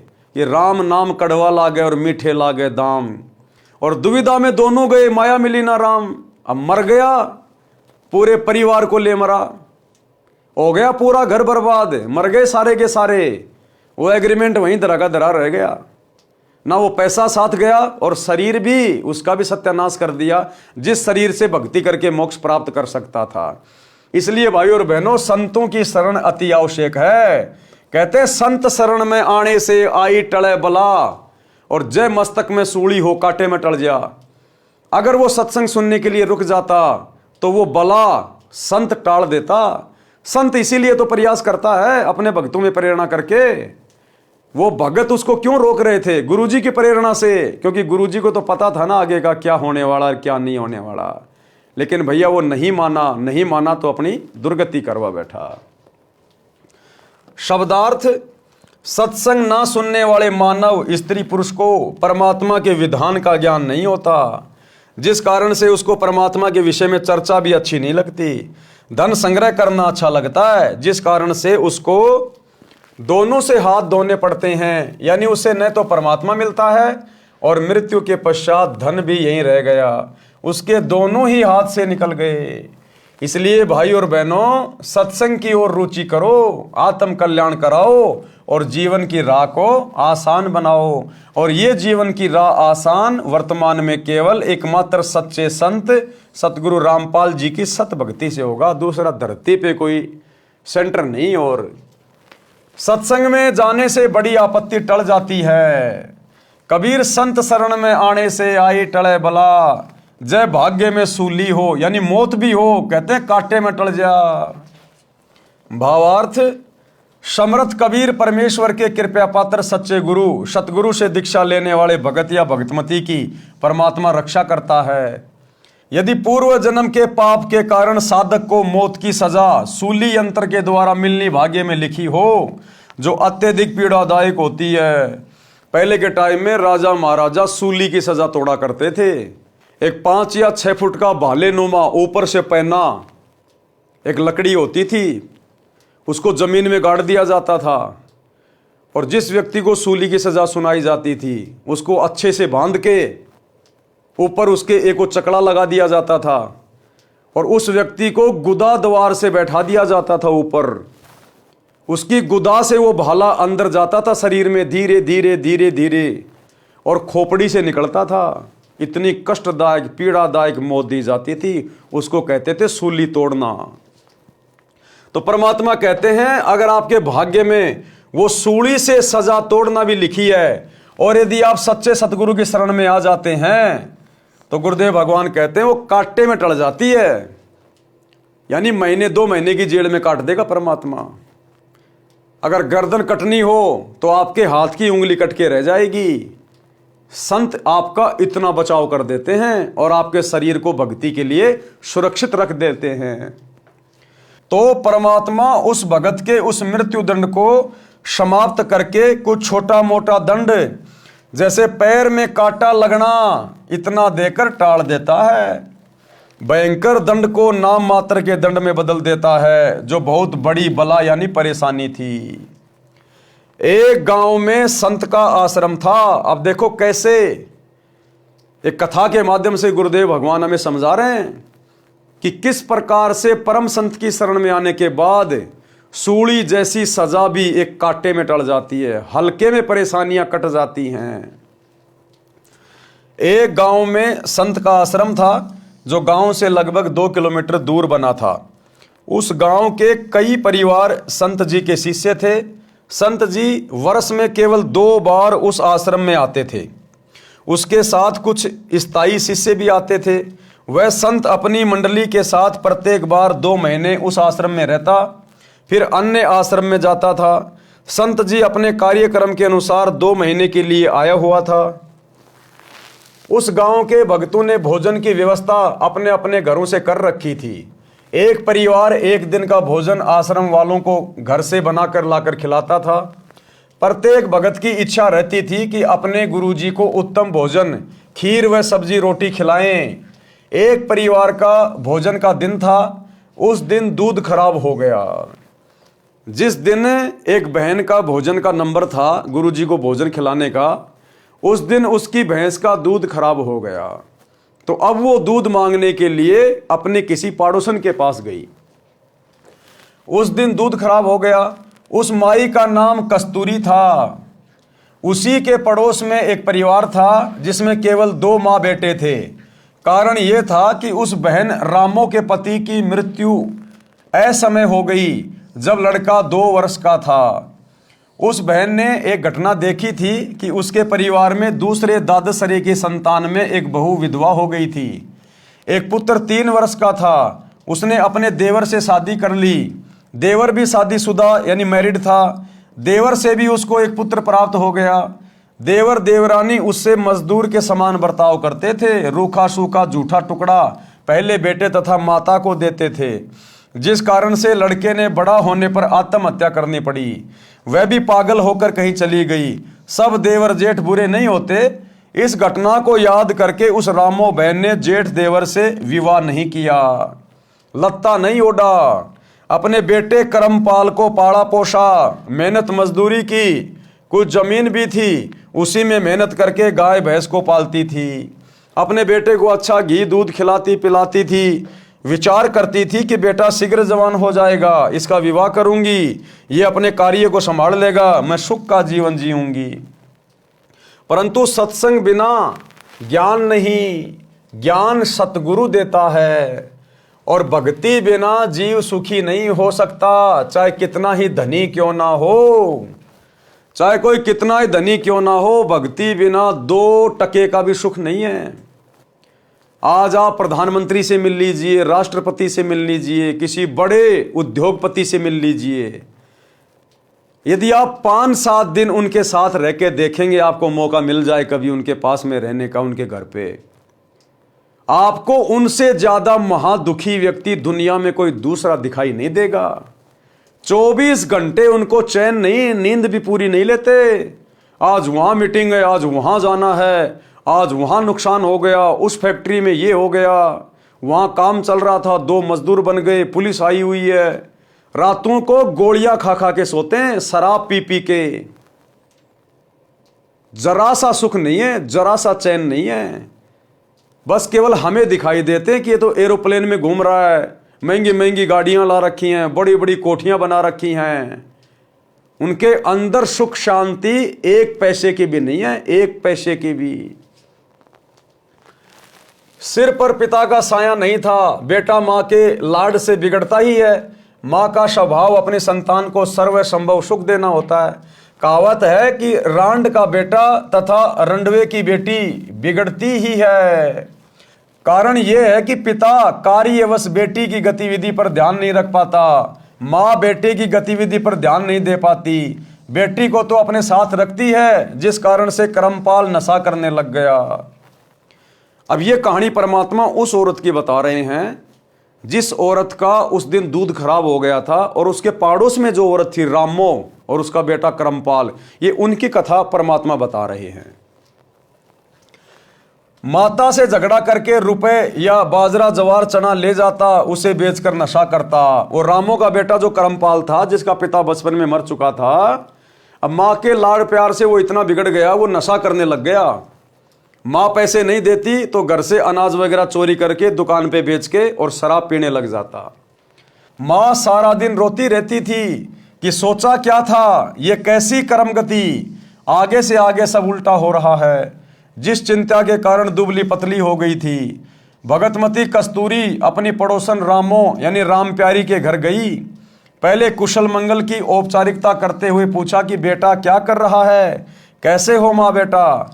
ये बात सुनकर बहन रामो रोने लगी और बोली कि बहन कैसे भी नहीं है, लड़का बिगड़ गया है, नशा करता है, कहना नहीं मानता है, झगड़ा करता है, गाली गलौज पर उतर आता है। आपको तो पता है परिवार तथा गांव वालों ने मेरे ऊपर कितना दबाव डाला था। जेठ का लत्ता ओढ़ ले, पति के बड़े भाई से पुनः विवाह करने के लिए। मैंने राजवंती की घटना से डरकर जेठ से विवाह नहीं किया। अपने बेटे को सुखी देखने के लिए आज इसने उससे भी अधिक दुख दे दिया। मन करता है कि कहीं चली जाऊं या आत्महत्या कर लूं। भगतमती कस्तूरी ने कहा कि बहन गलत बात नहीं सोचा करते, बड़ा होकर सुधर जाएगा। आप मर गई तो तेरे को पता है चाचे ताऊ सारी जमीन हड़प लेंगे, लड़के को अधिक नशा कराकर मार डालेंगे। ऐसा विचार न कर, एक काम करो, मेरे साथ सत्संग में चला करो। यहाँ अकेली के मन में ऐसे विचार आते रहेंगे, सूख कर काटा हो गई हो। रामो बोली ना बहन ना, मेरे को तो नगर के लोग वैसे ही शक की नज़र से देखते हैं। कोई व्यक्ति किसी कार्यवश घर आ जाता है तो छतों पर चढ़कर एक आंख से देखते हैं। आपके तो सिर पर धनी पति है, मैं सत्संग में चली गई तो जीना आराम कर देंगे, मुझे मरना ही पड़ेगा। बहन यूं बता आज सुबह सुबह कैसे आना हुआ। और रामो ने कहा कि बहन आज सुबह सुबह कैसे आना हुआ। कस्तूरी ने कहा कि बहन आपको तो पता ही है कि हमारे गुरुजी आश्रम में ठहरे हैं, आज भोजन कराने की बारी मेरी है। बहन खीर बनानी थी, दूध खराब हो गया, कुछ दूध उधार दे दे, कल लौटा दूंगी। यह बात सुनकर बहन रामो में करंट सा आ गया और दूध निकालकर बाल्टी खूंटी से लटका रखी थी, उठकर सारा का सारा दूध कस्तूरी की बाल्टी में डाल दिया। कस्तूरी ने कहा कि बहन कुछ तो रख ले, रामो बोली, बहन ना जाने कौन से जन्म का पुण्य उदय हुआ है, मुझ निर्भाग का दूध पुण्य में लगेगा। बस बहन ले जा, संतों भक्तों को भोजन करा। कस्तूरी बहन आश्चर्यचकित थी कि सारा का सारा दूध तो मैं सत्संगी होते हुए भी नहीं दे सकती थी, किलो 2 किलो तो रखती। बहन रामो को तो सत्संग की प्रेरणा की आवश्यकता है कि ये तो अच्छी आत्मा है, बहुत दयालु आत्मा है, इसको तो सत्संग के बारे में कभी फुर्सत में समझाना पड़ेगा, बताना पड़ेगा। उस दिन तो कस्तूरी को समय नहीं मिला। अगले दिन के 11-12 बजे रामो के घर गई। गांव में 12 से 2 तक दिन का समय महिलाओं को बातें करने का मिल जाता है। 2 घंटे तक सत्संग की बातें जो गुरुजी से सुनी थी सारी बताई, परंतु लोकलाज के कारण रामो मानने को तैयार नहीं थी। बहन कस्तूरी ने बताया कि हे बहन, आपने मीराबाई का नाम सुना है? रामो बोली कि हाँ, श्री कृष्ण जी की भगतनी थी। कस्तूरी बोली कि वह मंदिर में जाती थी, ठाकुर परिवार में जन्म था, महिलाओं को घर से बाहर जाने पर प्रतिबंध था, परंतु मीराबाई ने किसी की परवाह नहीं की। फिर उसका विवाह राजा से हो गया। राणा जी धार्मिक विचार के थे, उसने मीरा को मंदिरों में जाने से नहीं रोका, परंतु लोक चर्चा से बचने के लिए मीरा जी के साथ 3-4 महिला नौकरानी भेजने लगा, जिस कारण से सब ठीक चलता रहा। कुछ वर्ष पश्चात मीरा जी के पति की मृत्यु हो गई। देवर राजगद्दी पर बैठ गया। उसने कुल के लोगों के कहने से मीरा को मंदिर में जाने से मना किया, परंतु मीराबाई जी नहीं मानी, जिस कारण से राजा ने मीरा को मारने का षड्यंत्र रचा। विचार किया कि ऐसी युक्ति बनाई जाए कि यह भी मर जाए और बदनामी भी न हो। राजा ने विचार किया कि इसे कैसे मारें। राजा ने कहा कि सपेरे एक ऐसा सर्प ला दे कि डिब्बे को खोलते ही खोलने वाले को डंक मारे और व्यक्ति मर जाए। ऐसा ही किया गया। राणा जी ने अपने लड़के का जन्मदिन मनाया। उसमें रिश्तेदारों तथा अन्य गणमान्य व्यक्ति आमंत्रित किए।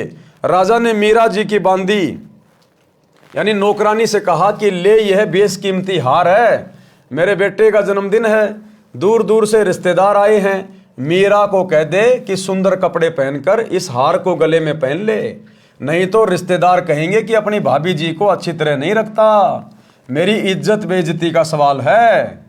अब उस डब्बे के अंदर उसने वो जहरीला सर्प पैक करवा के भेजा था मीरा को मारने के लिए कि आज अगर ये सांप इसको डस गया और ये मर गई तो मेरे ऊपर कोई शक नहीं करेगा, सब कह देंगे भैया हम भी वहीं थे, और उसको तो सांप ने डस लिया।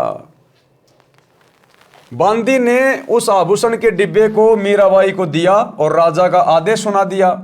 उस आभूषण के डिब्बे में विशैला काले सफेद रंग का सर्प था। मीरा ने बांदी के सामने ही उस डिब्बे को खोला। उसमें हीरे मोतियों से बना हार था। मीराबाई ने विचार किया कि यदि मैं हार नहीं पहनूंगी तो व्यर्थ का झगड़ा होगा, मेरे लिए तो ये मिट्टी है। ये विचार करके मीरा जी ने वह हार गले में डाल लिया। राजा का उद्देश्य था कि आज सर्प डंक से मीरा की मृत्यु हो जाएगी तो सबको विश्वास हो जाएगा कि राजा का कोई हाथ नहीं है, हमारे सामने सर्प डसने से मीरा की मृत्यु हुई है। कुछ समय उपरांत राजा मंत्रियों सहित तथा कुछ रिश्तेदारों सहित मीरा के महल में गया तो मीराबाई जी के गले में सुंदर महंगा हार देखकर राणा बौखला गया और बोला, बच्चलन ये हार किस यार से लाई है? मीराबाई जी के आंखों में आंसू थे। बोली कि आपने ही तो बांदी के द्वारा भिजवाया था। वही तो है। बांदी को बुलाया तथा पूछा कि वह डिब्बा कहाँ है। बांदी ने पलंग के नीचे से निकाल कर दिखाया, यह रहा राजा जी जो आपने भेजा था। राजा वापस आ गया। राजा ने सोचा कि अब की बार इसको विष में अपने सामने पिलाऊंगा, नहीं पिएगी तो सिर काट दूंगा। मीराबाई को विष से मारने की व्यर्थ कोशिश। तो भाई और बहनों, आज के वीडियो में हम केवल इतना ही लेंगे क्योंकि ये कहानी बहुत लंबी है, एक वीडियो में कंप्लीट नहीं हो सकती है। अभी तो इसमें रामोबाई की कहानी चलेगी, कैसे उसका बेटा कुसंगति में पड़ के चोरी करने लग गया, शराब पीने लग गया, फिर कैसे गुरुजी के आशीर्वाद से वो रामोबाई भी सत्संग में जाने लगी, उसने उपदेश ले लिया, और कैसे उसका बेटा उस कुसंगति से, नशे की आदत से, चोरी की आदत से बाहर निकला, और कैसे उसका घर स्वर्ग के समान हो गया और किस प्रकार से मीराबाई को जहर पिलाकर उसका देवर राणा मारने की व्यर्थ कोशिश करने लगा। आगे चलकर कैसे मीरा का जहर अमृत में परिवर्तित हुआ, कैसे परमात्मा ने मीराबाई की रक्षा की और कैसे मीरा ने समाज से संघर्ष करते हुए अपनी भक्ति को सफल किया। तो ये कहानी लंबी है, इसलिए एक वीडियो में कंप्लीट नहीं हो पाएगी, इसलिए आज के वीडियो में केवल इतना ही। कल रात्रि 8 बजे सभी भाई बहन फिर से लाइव जुड़िए। तब तक गुरुदेव भगवान हम सबको आज्ञा दें, इजाज़त दें, सद्बुद्धि दें, आशीर्वाद दें। बंदी छोड़ सतगुरु रामपाल जी भगवान की जय हो। भाई जो गुरु बचन पे डट गे, कट गे फंद 84 के, कट गे फंद 84 के, कट गे फंद 84 के। भाई जो गुरु बचन पे डट गे, कट गे फंद 84 के।